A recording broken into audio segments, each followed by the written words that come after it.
Halo Mania, kali ini kita akan membahas tentang stres. Ternyata stres bisa membuat kita gemuk. Nah, kronologisnya bagaimana? Ini akan dijelaskan di dalam video oleh Dr. Eric Berg ini.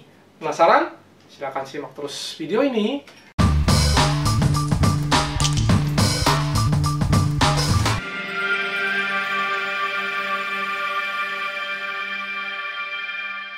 Selamat datang di channel BINARAGA.NET bersama saya Jo Pemampu, biasa dipanggil nama Jo, JP atau JP, yang biasa membahas tentang nutrisi, latihan, dan produk seputar fitness. Oke, jadi bagi yang ingin tahu bagaimana stres bisa membuat Anda gemuk, ya, ini akan dijelaskan. Meskipun Anda tidak konsumsi makanan-makanan yang sehat, ya, tetap makan makanan yang tetap stres bisa membuat Anda gemuk. Yaitu ini peran dari hormon kita di dalam tubuh kita sebenarnya, ya. Simak terus, jangan khawatir video ini telah kita sematkan teks bahasa Indonesia karena video ini dalam bahasa Inggris. Stress can actually make you fat, okay? Now, I've had some diabetics test their blood sugars when they go through stress, and it definitely increases the blood sugar. So let's talk about why. So the body's response to stress is it spikes cortisol. It will also elevate adrenaline. Now, cortisol, another name for it is glucocorticoid, okay? So it has something to do with glucose. It has the potential to significantly raise your blood sugars. So here you are, you're on the ketogenic diet, you're not eating any carbs, you're even fasting, and your blood glucose goes up because you're stressed.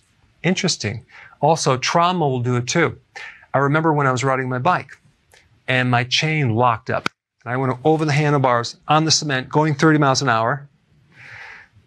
Next thing you know, I'm laying there in a state of shock. And you know, I was like craving sweets like crazy and incredibly thirsty because my blood sugar went up, and then insulin kicked in and it went right down. I ended up with like low blood sugar. I was like, what's happening here? So cortisol will raise your blood sugars significantly. It will also release glucose from your liver. Okay. So we have this stored sugar in the liver. It can dump the stored sugar when you're under stress. So it ends up in your bloodstream, right? So then insulin has to come in and take it and put it into storage. Also, it deaminates. What does that mean, deaminates? Well, there's a little word in there, aminate, which has to do with amino acids. It basically takes apart amino acids. It breaks down protein, and it turns it into glucose.